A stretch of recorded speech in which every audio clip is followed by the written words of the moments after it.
La sagesse populaire prétend que la vie nous retourne toujours ce que nous avons semé. D'aucuns s'imaginent que le pouvoir et l'argent peuvent tout obtenir, y compris l'affection, mais ils sont dans l'erreur. Ceci est le récit de Jean, un homme qui tenait entre ses mains une famille aimante, un véritable trésor, et qui pourtant l'a laissé sur le pavé, sans concevoir un instant que le destin avait déjà rédigé la sentence de son châtiment. C'était un après-midi gris, l'un de ces jours où le vent souffle en rafale et où le ciel semble pleurer avec les cœurs brisés. Valérie tenait ses 2 jeunes enfants dans ses bras, observant son époux, Jean, franchir la porte et s'éloigner sans se retourner. Il ne laissa pas un seul mot, uniquement le son mat de la porte qui se ferme et l'écho d'une promesse trahie. Jean avait changé. L'ambition s'était insinuée en lui. Il était persuadé de mériter davantage, que sa famille humble était un poids. Durant les derniers mois, tout devenait sujet à dispute. Il ne tolérait plus leur petite maison de campagne en Provence, ni le travail modeste qu'il partageait à la boulangerie du quartier. Il fantasmait sur le luxe, les voitures onéreuses comme la Citroën DS des magazines, une vie qu'il ne voyait que dans les publicités à la télévision, et un jour, il a simplement choisi de tout quitter. Y compris les siens. Valérie, dont les larmes se confondaient avec la pluie fine et froide, s'accroupit face à ses enfants, Lucas et Chloé, à peine âgés de 7 et 5 ans. « Calmez-vous, mes trésors, leur dit-elle d'une voix tremblante, maman est là, n'ayez aucune crainte. » Mais au-dedans, son cœur se fracassait en 1000 morceaux. Elle ignorait où aller. Le loyer n'était pas payé, l'argent manquait cruellement et la pluie ne cessait de tomber. Cette nuit-là, ils s'abritèrent sous le petit toit d'un marché désaffecté au coin de la rue. Valérie couvrit ses enfants de son manteau, tentant de leur donner un peu de chaleur. Les enfants, innocents, ne saisissaient pas pourquoi leur père n'était pas là. « Il reviendra, maman ?» interrogea Chloé de sa petite voix fluette. Valérie ne put que la serrer plus fort dans ses bras. Elle n'avait pas la force de mentir. Pendant ce temps, Jean fêtait sa nouvelle liberté dans un grand restaurant parisien. À ses côtés, une femme qui le flattait constamment lui disait ce qu'il voulait entendre, qu'il était spécial, qu'il méritait mieux, que son destin n'était pas une simple famille, mais une vie de succès. Il souriait, persuadé d'avoir enfin pris la bonne décision. Il ne savait pas qu'il venait de perdre ce qu'il avait de plus précieux. Les jours devinrent des semaines, et les semaines des mois. Valérie, résolue à ne pas abandonner, se mit à travailler en nettoyant des maisons. Au début, ce fut difficile. Personne ne voulait engager une femme sans référence, avec 2 jeunes enfants. Mais sa détermination était plus forte que la fatigue. Chaque nuit, après une longue journée, tous les 3 s'enlaçaient pour dormir dans une petite pièce qu'une vieille dame bienveillante, Madame Hélène, leur avait offerte provisoirement. Lucas, l'aîné, restait parfois éveillé à regarder sa mère. Il la voyait pleurer en silence tout en repassant du linge ou en comptant les maigres pièces qu'elle avait gagnées. Il ne comprenait pas pourquoi son père était parti, mais il jura dans son cœur qu'un jour il ferait tout pour la protéger. D'un autre côté, Jean commença à s'apercevoir que sa vie de luxe n'était pas aussi parfaite qu'il le croyait. La femme qui affirmait l'aimer ne restait que lorsqu'il payait les factures. Ses nouveaux amis l'accompagnaient tant que l'argent coulait à flot. Mais lorsque ses entreprises commencèrent à péricliter, les rires s'éteignirent. Une nuit, en regardant la ville depuis le balcon de son appartement de luxe, Jean pensa pour la première fois à sa femme et à ses enfants. Il se souvint des rires de Chloé courant dans le salon, des questions curieuses de Lucas, et de l'arôme du café que Valérie préparait chaque matin. Un instant, il sentit un nœud dans sa poitrine, mais il l'ignora. On ne revient pas en arrière, se dit-il. Valérie, de son côté, commença à bâtir une nouvelle vie, pas à pas. Une voisine la recommanda dans un café du village qui cherchait une serveuse, et c'est là qu'elle commença à travailler. La journée était rude, mais le sourire de ses enfants lui donnait la force. Un après-midi, après de nombreuses semaines sans nouvelles, Valérie rencontra un vieil ami de Jean. Il lui raconta que son mari vivait entouré de luxe, mais qu'il n'était plus le même. On dit qu'il est criblé de dettes, que les choses ne vont pas bien pour lui, commenta cet homme avec une certaine peine. Valérie écouta en silence. Elle ne lui souhaitait pas de mal, mais elle savait que la vie enseigne toujours ce que l'on ne veut pas apprendre. Cette nuit-là, tandis que les enfants dormaient, elle regarda par la fenêtre et murmura « Mon Dieu, je te demande seulement la force de continuer, pas pour moi, mais pour eux. » Le vent soufflait fort, comme ce jour où elle fut abandonnée, mais cette fois, dans son regard, il n'y avait plus de peur, mais une détermination nouvelle, une foi qui commençait à fleurir parmi les ruines de la douleur. Sans qu'elle s'en doute, le destin commençait à se mouvoir, et ce qui allait arriver changerait la vie de tous pour toujours. Les jours se muaient en mois et Jean persistait à croire que sa chance ne tournerait jamais. Il vivait entouré de fastes, de dîners élégants et de gens qui le louaient par commodité. Mais petit à petit, il commença à remarquer quelque chose qu'il n'avait pas voulu voir auparavant. Tout ce qui l'entourait dépendait de son argent, pas de son cœur. La femme avec qui il vivait lui souriait à peine en l'absence de cadeaux ou de voyages. Ses amis ne le cherchaient que lorsqu'il organisait des fêtes. Quand il parlait de ses anciens jours avec Valérie et les enfants, tous changeaient de sujet. Le passé est le passé, profite du présent, lui disait-il. Mais le présent de Jean commençait à sembler vide. Ses affaires, qui au début semblaient promettre des gains énormes, commencèrent à subir des pertes. Un de ses partenaires, un certain Bernard, disparut avec une grande partie de l'argent et le laissa avec des dettes qui augmentaient chaque semaine. Jean tenta de résoudre la situation, mais chaque porte qu'il poussait se fermait. Les personnes qu'il accueillait autrefois avec des sourires ne répondaient plus à ses appels. Au fil des mois, son compte en banque se vida. Il vendit sa Citroën DS, puis son appartement, jusqu'à devoir déménager dans un endroit plus petit. Sa fierté ne lui permettait pas de demander de l'aide et, en silence, il commença à comprendre que le monde qu'il avait construit était fait d'apparence. Un soir, alors qu'il examinait des papiers aux chiffres rouges, la femme qui vivait avec lui fit ses bagages sans dire un mot. « Où vas-tu » lui demanda-t-il d'une voix fatiguée. Elle répondit seulement « Je ne suis pas venue pour être avec un homme sans avenir. » Et elle partit, le laissant seul au milieu du silence.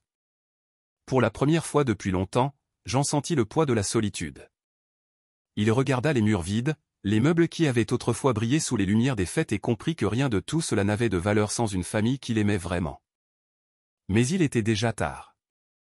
Il tenta de récupérer son ancien travail, mais il avait été remplacé. Ses contacts ne lui faisaient plus confiance. Les dettes augmentaient et le désespoir commença à le consumer. Il vendit le peu qu'il avait et déménagea dans une modeste chambre en périphérie de la ville. Chaque matin, il sortait avec l'espoir de trouver une opportunité, mais la vie lui renvoyait des portes closes. Valérie, pendant ce temps, avait réussi à se stabiliser. Son effort et sa constance l'avaient fait progresser dans son travail. La propriétaire du café, Madame Sylvie, voyant son dévouement, lui proposa de s'occuper de l'établissement les après-midi. Avec le temps, Valérie commença à économiser et ses enfants grandissaient forts et pleins de gratitude. Daniel, déjà adolescent, aidait après l'école et Chloé rêvait d'étudier pour avoir un avenir meilleur.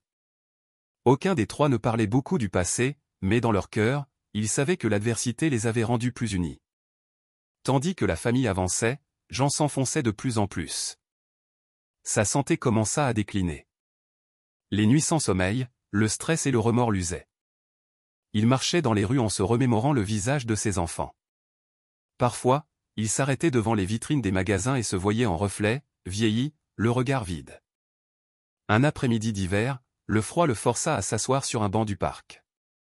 Il regarda autour de lui.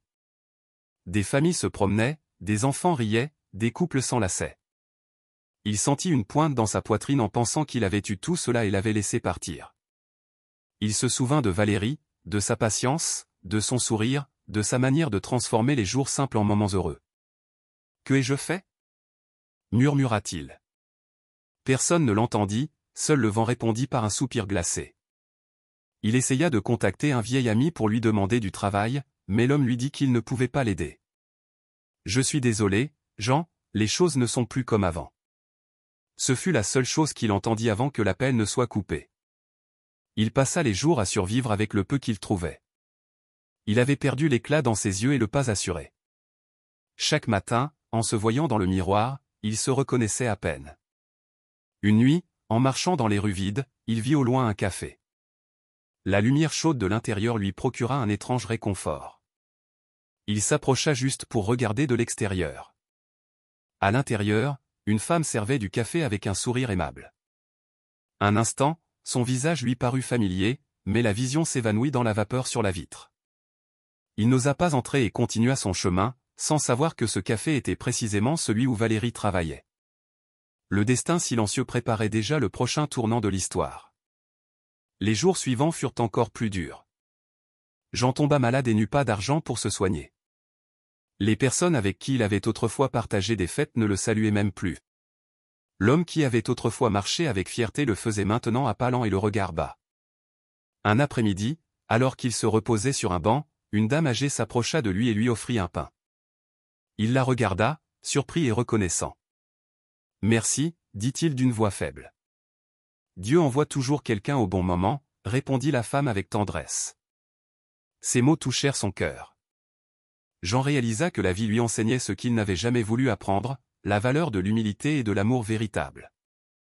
Pendant ce temps, dans une autre partie de la région, Valérie recevait une nouvelle qui allait changer son destin. La propriétaire du café, qui prévoyait de prendre sa retraite, lui proposa de reprendre l'affaire. Valérie n'en revenait pas. Elle accepta les larmes aux yeux, sachant que l'effort de tant d'années portait enfin ses fruits. Lucas et Chloé l'embrassèrent, émus. « Tu le mérites, maman, dirent-ils avec fierté. Elle les regarda et répondit d'une voix douce, « Tout ceci est grâce à vous. Je n'ai jamais cessé de croire, même quand tout semblait perdu. » Cette même nuit, pendant qu'ils célébraient, Jean regardait le ciel depuis sa fenêtre cassée et chuchotait, « Si je pouvais remonter le temps. » Mais le temps ne recule pas, il avance seulement et parfois, avec un silence qui fait mal, il prépare la rencontre finale entre le passé et le présent. Le jour se leva avec un ciel clair et une brise douce. Jean se réveilla dans sa petite chambre, fatigué et faible. Son reflet dans le miroir montrait le passage du temps et le poids des décisions qu'il avait menées jusque-là. Chaque ride sur son visage était un souvenir de ce qu'il avait perdu. Pourtant, au plus profond de son cœur, un petit espoir restait vivant. Il voulait demander pardon, même s'il ne savait pas comment le faire ni si ce serait encore possible. Pendant ce temps, de l'autre côté de la région, Valérie et ses enfants travaillaient ensemble dans le café qui était maintenant le leur, rebaptisé « Le Tournesol ». Les tables étaient toujours pleines et les gens du quartier l'admiraient pour son effort. Lucas s'occupait de la caisse et Chloé servait les clients avec un sourire qui illuminait l'endroit. Valérie, en les observant, ressentait une immense fierté. Ils avaient réussi ce que beaucoup croyaient impossible, se relever de rien, sans perdre la bonté du cœur. Un midi, alors que le soleil baignait les rues de sa lumière dorée, Jean marchait sans but. Son corps était plus faible que jamais, mais son esprit ne pouvait cesser de penser à Valérie et aux enfants. Sans savoir pourquoi, ses pas le menèrent vers une avenue familière. En levant les yeux, son cœur s'arrêta un instant. Devant lui, une voiture élégante s'arrêta devant un café avec une enseigne qui disait « Le Tournesol ». De la voiture descendit une femme vêtue avec une élégance simple, accompagnée de deux jeunes gens. Jean reconnut ces visages à l'instant. C'étaient Valérie et ses enfants. Lucas, déjà transformé en jeune homme, aidait sa mère avec affection. Chloé, radieuse, portait un plateau de gâteaux dans ses mains. Le cœur de Jean se remplit d'émotions qu'il ne pouvait décrire. Il voulut s'approcher, mais ses pieds ne répondaient pas. Depuis le trottoir, il observa comment ils riaient ensemble, comment ils se regardaient avec amour et respect. C'était la famille qu'il avait laissée, maintenant complète et heureuse sans lui. Un nœud se forma dans sa gorge, non pas d'envie, mais de repentir. Il comprit que le destin ne l'avait pas puni par cruauté, mais pour qu'il comprenne la valeur de ce qu'il avait perdu. Il s'appuya sur un poteau pour ne pas tomber. Sa respiration était agitée, mais il ne quittait pas des yeux la scène. Valérie tourna la tête un instant, comme si une sensation la poussait à regarder vers la rue. Elle vit un homme mince, au visage fatigué, qui l'observait en silence. Leurs regards se croisèrent. Pendant quelques secondes, le temps parut s'arrêter. Dans les yeux de Valérie, il n'y avait pas de rancœur, seulement un mélange de surprise et de compassion. Jean baissa la tête avec honte. Il n'avait pas besoin de mots. Tous deux savaient ce que le destin avait fait. Elle comprit que cet homme n'était plus le même que celui qui les avait quittés, et il comprit qu'il n'avait plus sa place dans l'histoire qu'il avait abandonnée. Lucas, remarquant le regard de sa mère, demanda qui était cet homme. Valérie répondit d'une voix douce, « Quelqu'un que le destin a mis sur notre chemin pour nous rappeler combien il est important de ne jamais perdre espoir. » Puis, elle entra avec ses enfants dans le café. Tandis que Jean restait là, regardant les portes se fermer doucement, il resta debout quelques minutes de plus, respirant avec difficulté, mais avec l'âme plus tranquille que jamais. Pour la première fois depuis des années, une larme coula sur sa joue, Non pas de tristesse, mais de gratitude. Il avait compris que le pardon ne se reçoit pas toujours avec des mots, mais avec la paix qui arrive quand on accepte ses erreurs. Alors que le soleil commençait à se coucher, Jean marcha lentement sur le trottoir, laissant derrière lui cet endroit. Le vent agitait les feuilles des arbres et parmi elles, on semblait entendre un murmure, « Il n'est jamais trop tard pour apprendre ». Valérie, depuis la fenêtre du café, regarda la rue vide et ferma les yeux un instant. Elle savait que le cycle était achevé. Elle ne gardait pas de rancœur, seulement de la gratitude pour les leçons que la vie lui avait enseignées.